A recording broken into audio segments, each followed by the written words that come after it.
Kita ke kasus hukum lain, Saudara. Komisi 3 DPR siang ini mendatangi Mapolda Sumatera Barat untuk memantau dan memastikan proses hukum kasus polisi tembak polisi di Solok Selatan, Sumatera Barat. Kedatangan rombongan Komisi 3 DPR untuk memantau langsung kasus penembakan yang dilakukan Kabag Ops Polres Solok Selatan AKP Dadang Iskandar terhadap rekannya sesama polisi Kompol Anumerta Rianto Ulil. Setibanya di Sumatera Barat, rombongan Komisi 3 langsung menuju Mapolda Sumbar untuk menggelar rapat dengan Kapolda Sumbar Irjen Suharyono.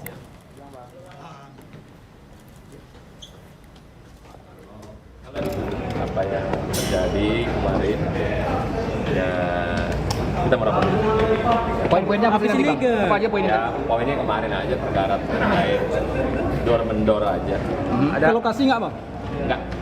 Nanti kita dengar cerita dari Pak Kapolda langsung.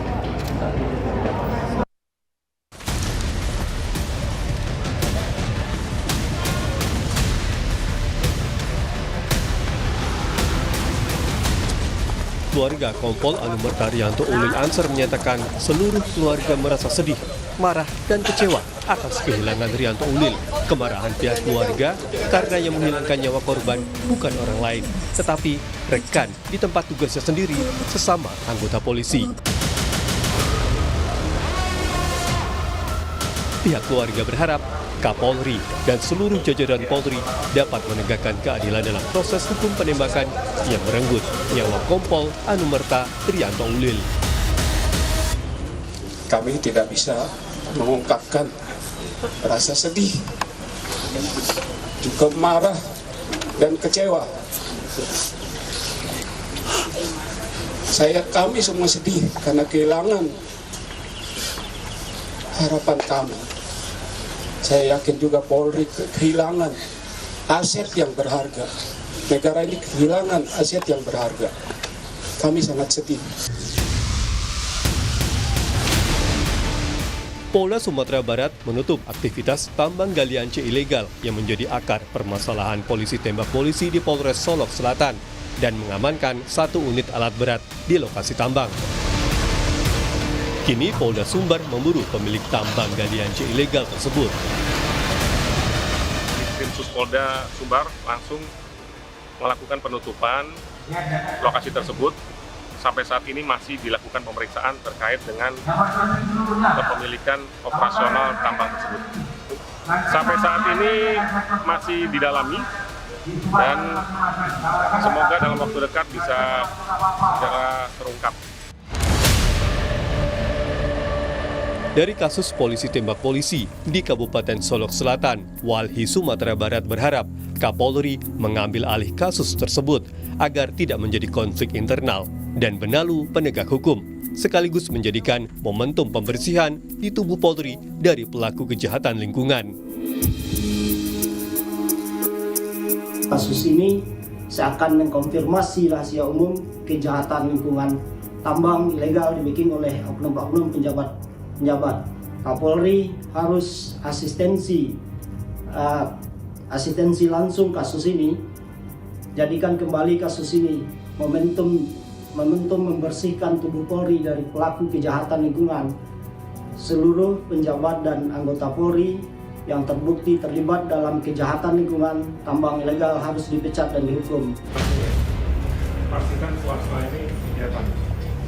Polisi kini diminta mengusut 2 kasus, yaitu kasus tambang ilegal yang diselidiki almarhum Kompol Anumerta Rianto Ulil Ansar dan kasus pembunuhan korban oleh Kabag Ops Polres Solok Selatan AKP Dadang Iskandar. Dan polisi juga dituntut membersihkan diri dari oknum anggota yang menjadi backing kasus kejahatan termasuk tambang galian C ilegal.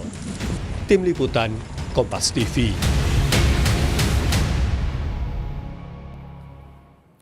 Seperti apa upaya institusi Polri melakukan reformasi dari kasus ini? Kita kupas bersama dengan Julius Ibrani, Ketua Perhimpunan Bantuan Hukum dan Hak Asasi Manusia PBHI.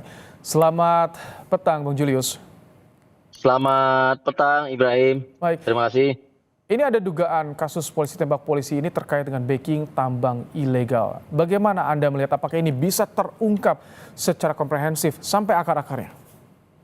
Ya, jelas ini bukan perkara baru ya, ada tambang ilegal baik galian pasir C atau pasir batu ya gitu ya, sirtu di berbagai macam titik. Kalau kita lihat KPK pernah menertibkan puluhan, lalu tim Gakum KLHK juga, dan di berbagai macam titik. Nah, sebetulnya yang ditemukan oleh teman-teman LSM masyarakat sipil itu selalu ada relasi kuat dengan oknum-oknum dari aparat negara, baik TNI ataupun Polri, gitu ya. Oleh karena itu selama ini tidak pernah diusut tuntas dan selalu bebas berwarawiri di hadapan warga, padahal itu adalah praktik yang ilegal. Nah, menurut kami sampai sejauh ini belum pernah ada presiden mengungkap backingan tambang-tambang ilegal seperti ini yang mengena pada oknum-oknum aparat negara, baik dari TNI, Polri, atau jangan-jangan dari KLHK. Nah, oleh karenanya tidak pernah terusut tuntaslah kasus-kasus seperti ini. Yang kita tahu juga bahkan dalam beberapa tahun politik belakangan ini juga dananya hingga mengalir untuk kepentingan politik uang pada saat pemilu gitu.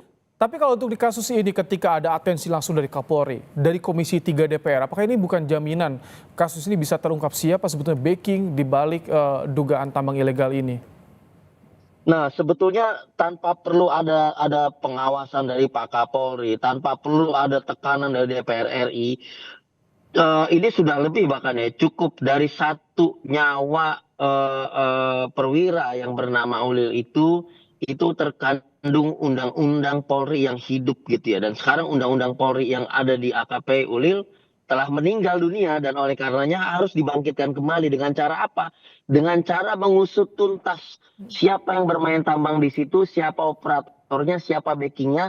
Dan kami yakin betul ya, dengan pola-pola seperti ini ada tindakan yang begitu vulgar, tindakan yang begitu brutal, berarti ada komando dari pihak-pihak yang lebih kuat dan yang lebih tinggi posisinya, sehingga dilakukan tindakan yang betul-betul tidak manusiawi seperti ini. Jadi perlu untuk ditindaklanjuti, karena jika tidak, kita bisa menganggap marwah institusi Polri di situ telah meninggal bersama dengan Ulil, dan undang-undang Polri juga telah meninggal di situ juga bersama dengan seorang martir yang bernama Ulil itu. Gitu kira-kira, Ibrahim. Harus seperti apa nanti pengungkapannya agar ini bisa mengungkap siapa di balik semua yang terjadi ini? Apakah saat ini proses yang tengah berjalan menurut Anda sudah on the track mengarah ke sana?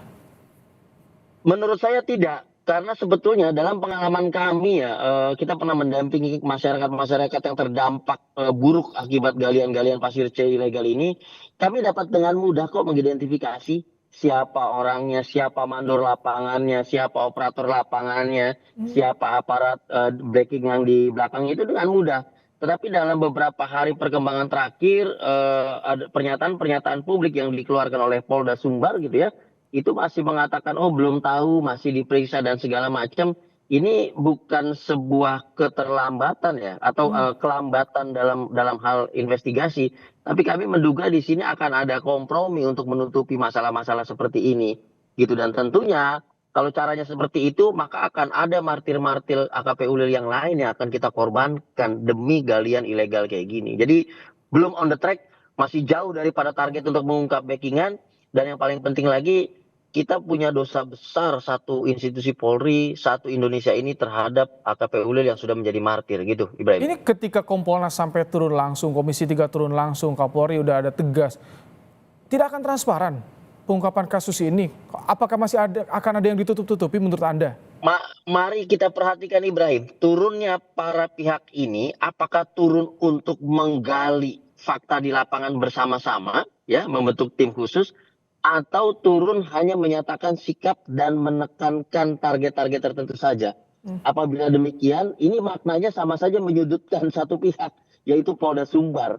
Dan Polda Sumbar yang beberapa kali kasus yang kami hadapi, misalnya seperti kasus Afif anak yang disiksa, itu tentu kan akan ada resistensi tersendiri begitu loh.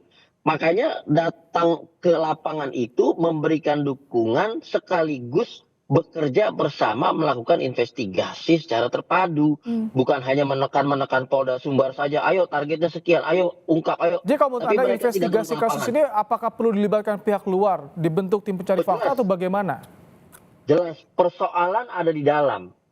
Penembak Ulil ada di dalam sesama anggota. Artinya investigasi itu tidak dapat kita serahkan sepenuhnya hanya dari internal saja. Makanya pihak-pihak yang datang itu ikut membantu turun investigasi, menggali fakta-fakta di lapangan agar apa? Agar timbul kepercayaan diri bagi Polda Sumbar mengungkapkan secara utuh, mengungkapkan secara penuh apa yang terjadi di sana. Kalau hanya tekanan-tekanan saja, saya pikir media sosial tekanannya lebih tinggi, Ibrahim. Oke.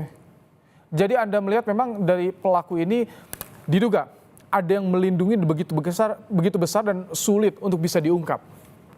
Menurut saya demikian, karena ingat ya, polisi punya track record untuk mengungkap jaringan terorisme yang begitu sulit untuk diurai. Bahkan bisa melakukan mitigasi upaya-upaya ekstremisme dan segala macam yang selama ini diungkapkan. Tetapi untuk galian Pasir C, semuanya offline, ada di lapangan, truknya bolak-balik, koordinasinya pun manusianya di depan mata masyarakat. Ketika itu tidak bisa diungkap, tentu ada. Suaramu hilang, Mas Julius. Baik, tampaknya sambungan. Baik, silakan. Halo? Silakan Ya, terakhir tadi bagaimana? Ganjalan besar untuk mengungkapkan ini tentu bukan karena persoalan kesulitan di lapangan, tapi persoalan adanya komando-komando tertentu dari pihak yang lebih kuat, dan ini kita sudah hafal betul pola-pola seperti ini. Jadi perlu untuk tegas turun ke lapangan bersama, menggali fakta bersama sehingga ditemukan titik temu bersama, tidak bisa diserahkan sepenuhnya kepada Polda Sumbar gitu saja, Ibrahim. Oke, terima kasih Julius Ibrani, Ketua PBHM menyampaikan pandangannya dalam kasus tembak polisi di Solok Selatan.